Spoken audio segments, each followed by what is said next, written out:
Okay, so I've got open a Revit file with a design that I've done and a 3D view open, which I've renamed Lumion, because I'm going to use this to bring my Revit model into Lumion, of course. And in this view, I've hidden the things that I don't want to see in Lumion. So I'll just show you those with the light bulb there. You can see I've got all these trees that are in this file as well, but of course they're hidden. And otherwise, though, it is just a normal default 3D view. In other words, it's not a perspective. The kind of view you get when you click on the house there, not the ones you get when you go to the camera tool. So default 3D view. In other words, a orthographic or orthographic view, or what's the better term for it? Axonometric. So that's the first step, making sure you've got a view like that, and I'd highly recommend that you give it a name like Lumion so that you can keep using that view to export your model to Lumion. So with the Lumion tab there, I'm simply going to go to the Save File option. And I am in a 3D view, sorry, I'll just do that again. There we go. Okay, so normally this is what should happen straight away. You get this dialog box. You can leave the default settings, but just as a tip there, if you've got lots of curves, so here I've got these curving windows or these round windows, it's not a bad idea to take this surface smoothing setting up a little bit higher, but you can adjust that. So later, when you want to do a higher quality import, you can adjust that and bring it higher still. It makes the file bigger, so you don't need to take it higher, and I'll just leave it there just a little bit higher than normal. And leave all the other options on default. Click export, and so make sure that you know where you're saving this file. So I've already got a folder set up here in the folder I'm working in, and because I've already been working with this file, I'm going to give this a new name.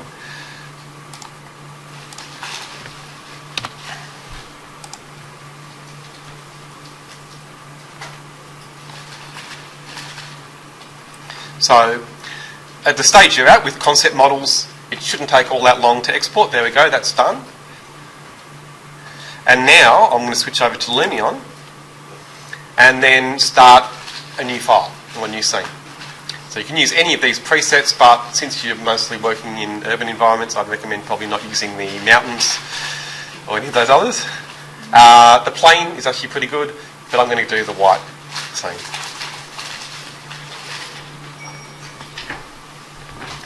Okay, so there's my new scene, and now I'm going to go to the imports option down on the main toolbar there, the one with the folder and the floppy disk icon, and then go to import new model, and then browse to find that file that I've just created. There it is. Click open. And then just tick to confirm.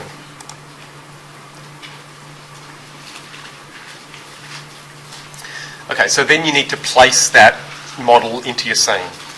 So normally you can just click anywhere and you'll see it.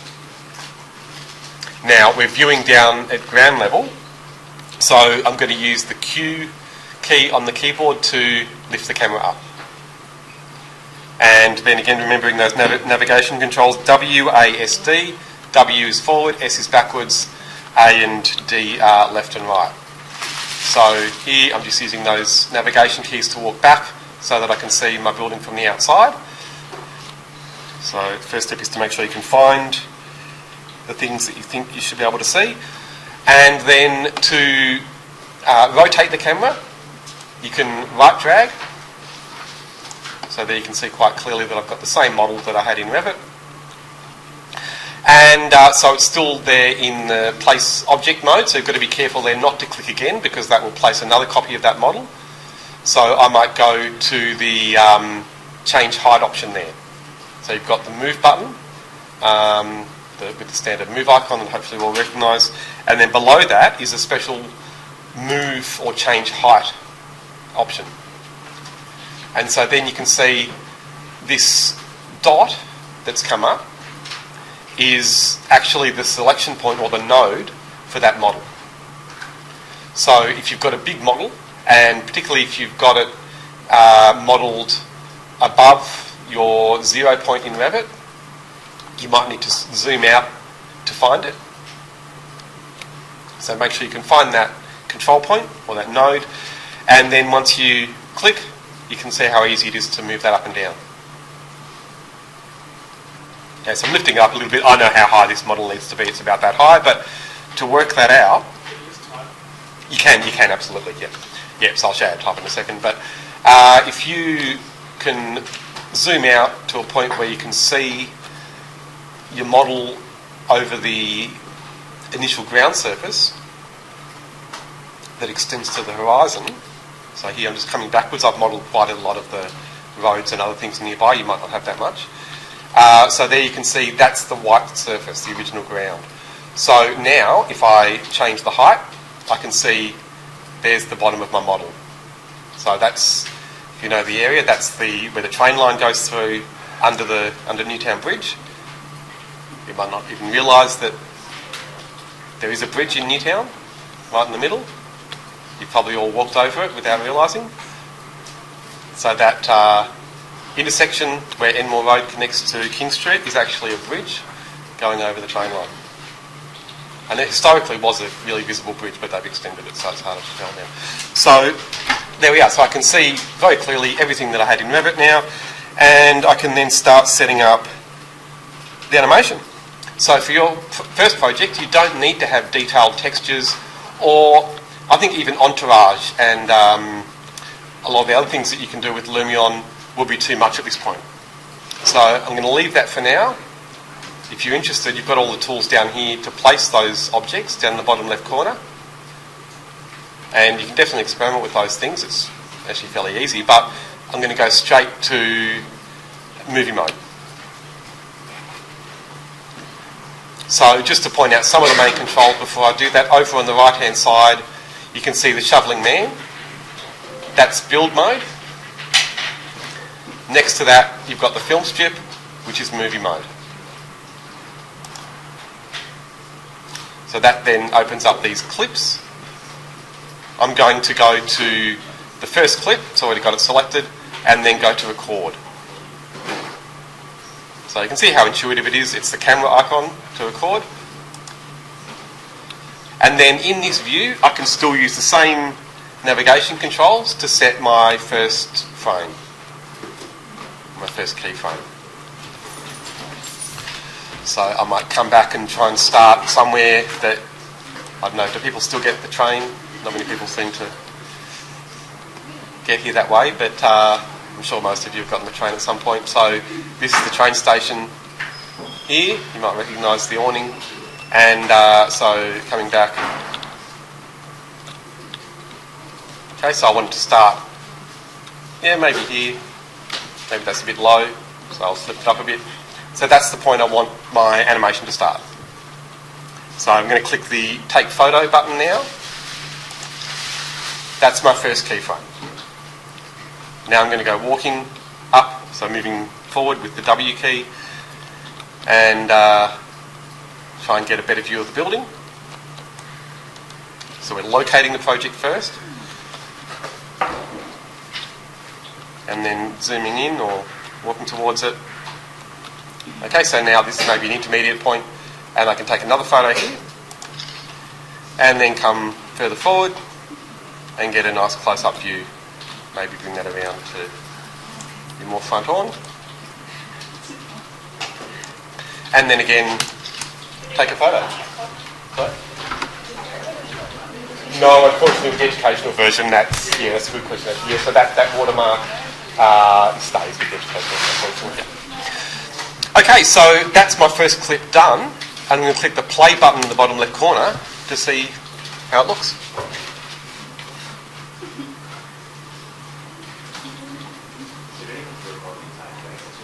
No? That's right, yeah, you can do clips. Yep, so that's what I'll be doing. So, okay, so that's maybe a little bit fast. So now I'm going to increase the time. over on the left. So I'll try just going to 1.5. Oops, a bit too far. A little, see what it's like.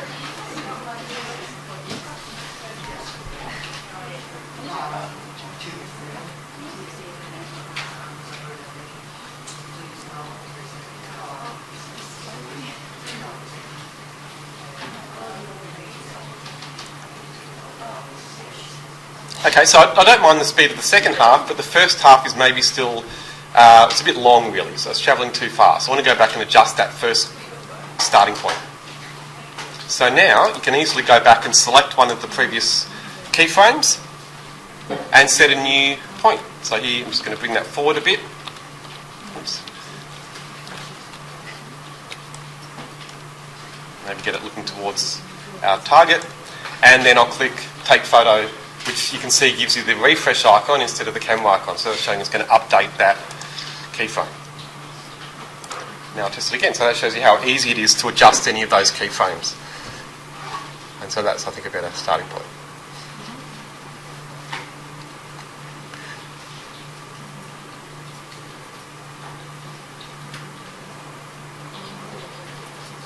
There we go.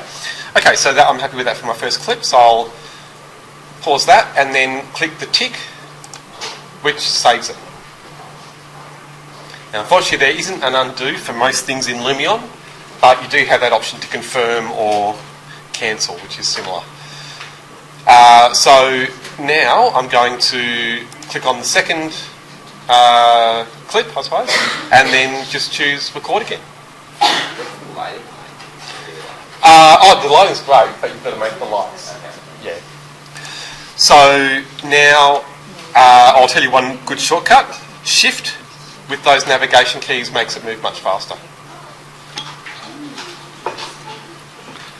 So I'll bring this across and then get a view, maybe more front on, and maybe I'll start up a little bit higher for my next keyframe.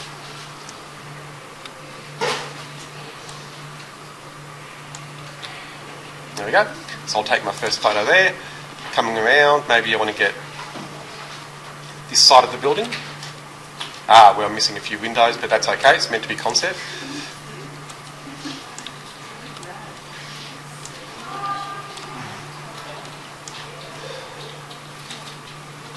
Notice how you get this grid that comes up when you're adjusting the view, which is a really handy tool to use to align things. So often you want to avoid too many diagonals, especially when you see lots of sloping vertical lines. It's natural with 3 points, so you're going to have that with a view like this no matter what, but again, something you can minimise. So I've taken another photo there, and then maybe I'll come around here just so I can show you basically how orbiting can be done. So that's what this is going to do. Okay, so we'll orbit around the building a little bit. Let's try and get a bit higher. And there we go. Maybe back a bit further and a bit higher. So, it does it for you. So when you move around a building, it'll then create an orbit path instead of just walking. So you'll see, I'll just save this one, and now if I play it, it's orbiting. So it's that easy. It automatically, and it does a bit of guesswork to work out which way to make the camera go. But you'll see it's pretty intuitive the way that you can direct the camera. Yeah, just those navigation keys, and then you store those keyframes at the key points, and it works everything out for you in between. So, it's the same idea as in traditional animation. Keyframes came from Disney, and they had senior animators who would just draw every, 60th frame or something, and then the junior animators would draw all the frames in between. And that's where the idea comes from. So, okay, so we'll finish that one, and then I'll do another. And what I'm going to do there, though, is just show a little trick. I'm going to open up this clip again. So to open a clip, once you've finished it, you just need to double-click. And I'm going to go then to the last frame, or the last keyframe, finish it, and then when I go to the next one, and then record, Oh no, I thought it would start there. Sometimes it does, I don't know why it didn't then. Anyhow, I can still go around to the back. And so I'm trying to show you here, when you're doing lots of clips, it's still a good idea to have it flow in a sequential way. You don't always have to. You can skip to completely different spaces in some situations, but often it does read a lot more easily if you are doing things in order or in a sequence that almost follows the movement, but you can skip out the boring bits essentially. And so notice how here as well that I've gone inside this massing of the building behind, but once I'm inside it, it'll see through it. So that's a nice automatic option that'll happen as well. So there you can see I've got a view now of that entry at the back. And again, notice how we've got these, I'll just change it even more, we've got these lines that are sloping. Because again, it's always 3-point. It's a true camera. So no matter what you do, it'll be 3-point. But if you keep your camera parallel with the ground, it's more like a 2-point because those lines will be vertical. And that's often something you try to achieve. And so here you can see as I'm adjusting the camera that the grid comes up, which makes it, or gives you a good thing to line your walls and other vertical things with, so that can help. So there we are. So I want to have that new clip starting there, and then I'll go in and hopefully show you something interesting here. So coming into my second point, I'll just take a photo there, and then the tricky part here is that I want to go through this little gap, and it's a bit narrow, so I'm going to need to put a keyframe in there, and maybe I'll look over to the right a little bit. So now, if I come around this way, what I'm hoping is that it'll get a bit confused, and I want to show you how you can fix this problem that I think will come up. So you can see it's going through, and it should just squeeze through the gap, hopefully. If it doesn't, you can always adjust it, but there we go, that's actually not too bad. And so it's actually gone the right way. So I was hoping that it would go the other way, which is not what I would want, but I wanted to show you how you can adjust it if that happens. So I'll just go and make it go the wrong way. So now I'm going to add in a new keyframe in between the last two. So you can see here when you select one of these keyframes that you get a little arrow in between them, and you can use that to insert a keyframe in between. So that little arrow there.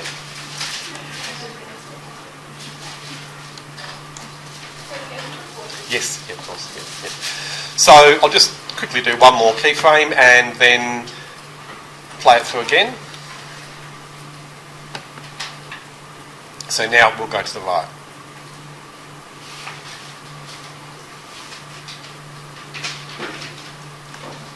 And it continues around to the right because that's the general direction of the path.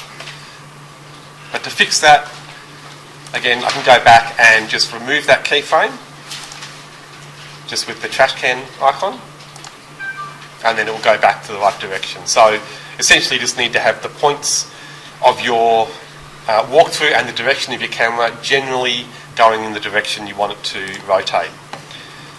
It is automatic, you can't control it directly, but it's pretty good at working out the direction it should go. Okay, so I'll just finish that now, and so that will be enough for your concept animations. This is already what's the total. You can see here I've got the clips at the bottom, and clip 3 is still selected, but if I go to the film strip icon on the left, then I'm going to see the total length of the animation, which is 42 seconds. That might be enough. You can probably do a minute easily though. So I'll play this now and you'll see the whole movie. So starting from the station, coming up, having a bit of a look at the building. On approach. And then Now viewing from above, coming around, maybe that first starting point could be better, but it's okay. This could be better too. That would probably be better if it was further away. But again, you can adjust those things. And now I should finish off by getting a view of the entry to the cinema. Okay, then of course you can keep building on that just by adding new clips in the same way I have. So maybe I'll just do one more and just look at the interior, because that's probably something really important for you. So here you can see that the glass isn't see-through, and that's really the one change to the materials that you'll probably all need to make. So that's the final thing I'll just show you with this clip. So there you can see maybe I want to have a view of the interior through the windows there. No. All your Revit materials will come through though. So what I recommend with your materials is that you try to do as much as possible with Revit. So don't fall into the trap of just making all the materials in Lumion because you can. You can do all the materials in Lumion, but there's not much point because you'll need to do them in Revit at some point anyway. So, and Revit can do any material you need, and all the textures. So here this is a concrete texture which has come from Revit, and they'll look fantastic in Lumion most of the time. The glass is really the main issue, so I'll do that. That's the one I'll do in Lumion. Okay, so again I'll just still though record my animation first. I'll take a photo and then I'll just do a very simple one walking through to the interior there, and then maybe we'll look across to the left. That's enough.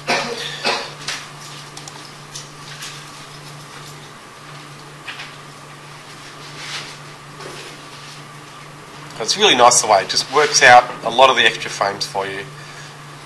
Actually does a better job than programs like 3ds Max, which will give you more control, but this is nowhere near as automatic. Okay, so that's enough for the interior, and so I'll finish that one. That's added to my total movie. So now to go back to work on the materials, remember I'm in movie mode, so I'm going to click on the shoveling man to go back to build mode. And then over on the left, under objects, we'll just hover on objects and you can go to materials. And I'm just going to select one of the glass sheets. It will bring up the material library. And, well, I'll just show you the easy way. So you can go to, let's just go to the outdoor library, and I'll go to the glass folder there, and then just get the first glass material. That's fine. So, again, tick to confirm, or cross if you want to cancel. So I'll click the tick. So now, if I go back to movie mode, of course, that's going to be updated to that as well. So if I play it, of course, it's going to have the new glass.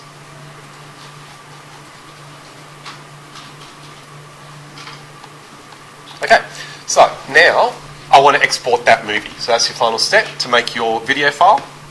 You click the, is it called a clacker? The thing that you, the thing, there's a name for it. The thing that makes the noise. What is it? Clacker? Yeah, yeah. So, yeah, so if you click that thing. Yeah. So, once you click, you'll get some settings, but usually you can just use the default. So I'll click tick to finish.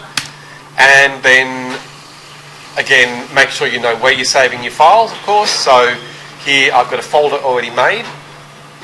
And so I just need to give a name. So we'll call this Hub Concept Animation.